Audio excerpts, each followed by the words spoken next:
ഇന്ന് തന്നെ ഡൗൺലോഡ് ചെയ്യൂ. കാണൂ നിങ്ങളുടെ ഫേവറേറ്റ് ഷോസ്. എങ്കിൽ ആദ്യം അമ്മയുടെ അടുത്ത് ചെല്ലണം, എന്നിട്ടേ വീട്ടിലേക്ക് പോവാവൂ. എന്തായാലും അവിടെ ചെന്ന് നോക്കട്ടെ. ആദ്യം അവിടുത്തെ പ്രശ്നം എന്തായാലും തീർത്തിട്ടേ ഞാൻ എൻ്റെ പ്രശ്നത്തിന് പോകുന്നുള്ളൂ. എന്നാ ഇനി അധികം സമയം കളയണ്ട, വിഷ്ണുട്ടൻ ചെല്ല. എന്നാലേ പാതിരാത്രിക്ക് മുമ്പെങ്കിലും അവിടെ എത്തും. പിന്നെ അവളെവിടെ പോയി? അതന്വേഷിക്കാം. ആ, നിന്നോടിപ്പോ ചായ കൊണ്ടുവരാൻ പറഞ്ഞ സുബൈദ? ചായ കുടിക്കാൻ ഒരു സമയമുണ്ട്, അപ്പം ഞങ്ങള് താഴേക്ക് വരും. ചായ താഴെ വെച്ചാ മതി. നിന്നെയൊക്കെ പേടിച്ചാ സംസാരം മുകളിലാക്കിയത്. അപ്പൊ അവിടെയും കേറി വന്നിരിക്കണു. ആ നിക്കേ, എന്തായാലും കൊണ്ടുവന്നല്ലേ. നസീറേ, ബോസാറിനാ ചായ എടുത്തു കൊടുക്ക്.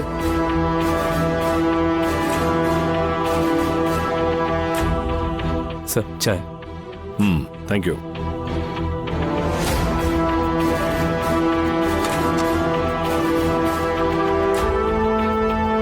എത്ര വലിയ ജയിക്കാവുന്ന യുദ്ധമായാലും സ്വന്തം വീട്ടുകാരുടെ ഭാഗത്തു നിന്നും ചെറിയൊരു ചതി ഉണ്ടായാൽ തീർന്നു. രാജാവിന്റെ തല ശത്രു രാജാവ് എടുത്തത് തന്നെ. ഇവിടെ എന്റെ ഭാര്യ കാണിച്ച ഒരു ബുദ്ധിമോശം കൊണ്ടാ ഞാനും ഇവനും ഈ ഓട്ടം ഓടേണ്ടി വന്നത്. അവളെ തുറന്നു വിട്ടതേ ഇവളൊറ്റൊരുത്തിയാ. താൻ എനിക്കൊരു 2 ദിവസം കൂടി താ. പെൺകുട്ടിയെ ഞാൻ കൺമുന്നിൽ കൊണ്ട് നിർത്തിത്തരാം. 5 ദിവസം കഴിഞ്ഞ കല്യാണമാണ്. ബാക്കി കാര്യങ്ങളെല്ലാം ഇവിടെ മുറ പോലെ നടക്കുകയാണ്. അതെല്ലാം നിങ്ങളെ ഒരാളെ വിശ്വസിച്ചുകൊണ്ടാ. ഞാൻ ഏറ്റടോ. അബൂബക്കറിന്റെ ബുദ്ധിമുട്ട് എനിക്ക് മനസ്സിലായി. നമ്മുടെ സൗഹൃദം ഒന്ന് ഊട്ടി ഉറപ്പിക്കാൻ എനിക്ക് കിട്ടിയ അവസരം ഞാൻ ഉപയോഗിക്കാനേ. കല്യാണത്തിന് 2 ദിവസം മുന്നേ കല്യാണ പെണ്ണി വീട്ടിലെത്തിയിരിക്കും. ഇത് ചന്ദ്രബോസിന്റെ വാക്കാ. ഓൾ അവൻ്റെ കൂടെ ബാംഗ്ലൂരിലില്ലെങ്കിൽ പിന്നെ അവൾ ആ കുടുംബശ്രീ വീട്ടിൽ കാണും. എന്താ ചെയ്യേണ്ടതെന്ന് എനിക്കറിയാം.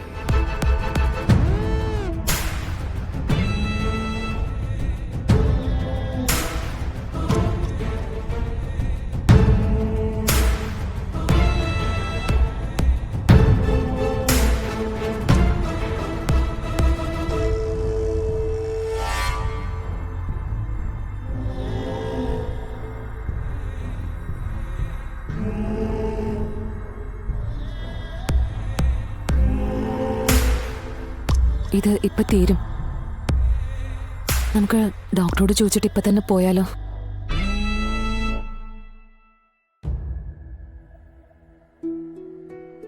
മക്കൾക്ക് നല്ല ക്ഷീണമുണ്ട്, അതാണ് ഈ ഉറക്കം. ക്ഷീണം ഉണ്ടാവാതിരിക്കോ? നല്ല പേടിച്ചില്ലേ രണ്ടാളും?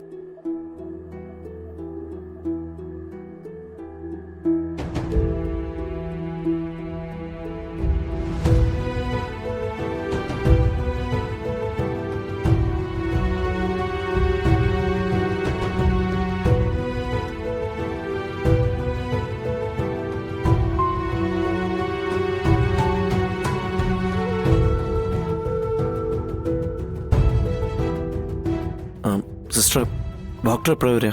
വരേണ്ട സമയമായി. ഉറങ്ങി എഴുന്നേക്കുമ്പോ ഈ ഗുളികകൾ കൊടുക്കണം.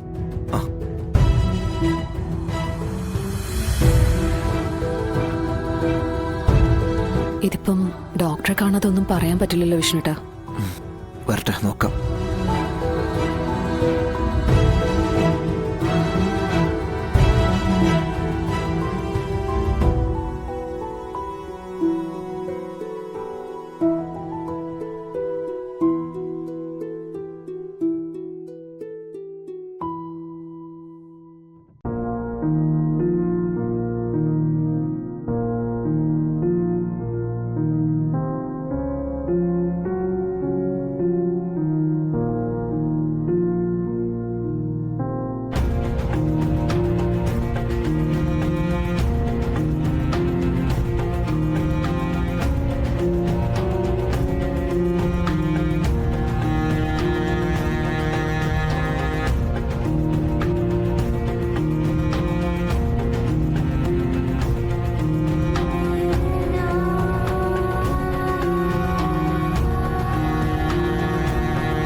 കുട്ടികൾക്കിപ്പോൾ പറയത്തക്ക കുഴപ്പങ്ങളൊന്നുമില്ല. എന്നുവെച്ച് പെർഫെക്റ്റ്ലി ഓൾറൈറ്റ് എന്ന് പറയാനും പറ്റില്ല. രണ്ടുപേരും നല്ലോണം പേടിച്ചിട്ടുണ്ട്. അതുകൊണ്ട് തന്നെ രണ്ടുപേരുടെയും ബോഡി അല്പസ്വല്പം വീക്കായിരിക്കുകയും ചെയ്യും. ഇന്ന് രാത്രി തന്നെ ഇവരെയും കൊണ്ടുള്ളൊരു യാത്ര വേണമെന്നുണ്ടോ? എന്റെ ഒരു ഒപ്പീനിയൻ ഇന്ന് രാത്രി ഇവിടെ തങ്ങുകയായിരിക്കും നല്ലതെന്നാ.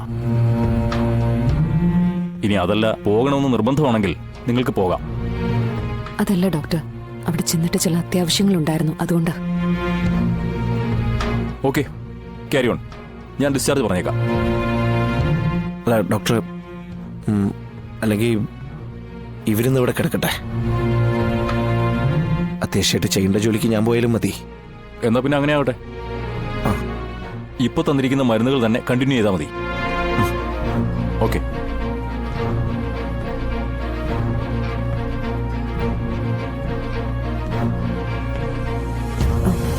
വിഷ്ണുട്ടാ, അപ്പൊ ഇനി ഡോക്ടർ ഇപ്പം ഇങ്ങനെ ഒരു സംശയം പറയുമ്പോൾ നമ്മൾ മക്കളെയും കൊണ്ട് പോകുന്നത് ശരിയല്ലല്ലോ. ഒരു കാര്യം ചെയ്യാം, നിങ്ങൾ ഡിസ്ചാർജ് ആയിട്ട് നാളെ രാവിലെ അങ്ങോട്ട് വന്നാൽ മതി. വിഷ്ണുട്ടാ, അപ്പം വിഷ്ണുട്ടൻ എങ്ങനെ പോവും? ഞാൻ എങ്ങനെയെങ്കിലുമൊക്കെ പൊക്കോളാം, അത് കുഴപ്പമില്ല. എങ്കിൽ ആദ്യം അമ്മയുടെ അടുത്ത് ചെല്ലണം, എന്നിട്ടേ വീട്ടിലേക്ക് പോവാവൂ. എന്തായാലും അവിടെ ചെന്ന് നോക്കട്ടെ. ആദ്യം അവിടുത്തെ പ്രശ്നം എന്തായാലും തീർത്തിട്ടേ ഞാൻ എൻ്റെ പ്രശ്നത്തിന് പോകുന്നുള്ളൂ. എന്നാ ഇനി അധികം സമയം കളയണ്ട, വിഷ്ണുട്ടൻ ചെല്ല്. എന്നാലേ പാതിരാത്രിക്ക് മുമ്പെങ്കിലും അവിടെ എത്തും.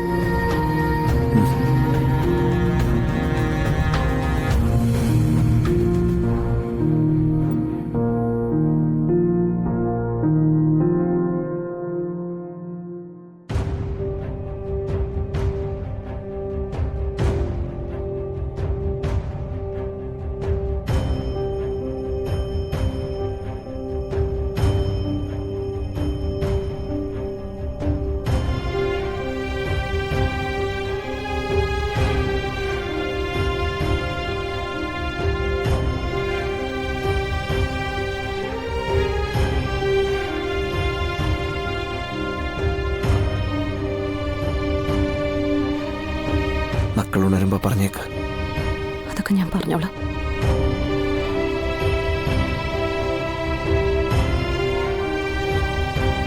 പോട്ടെ, എന്തെങ്കിലും വിളിക്കണേ.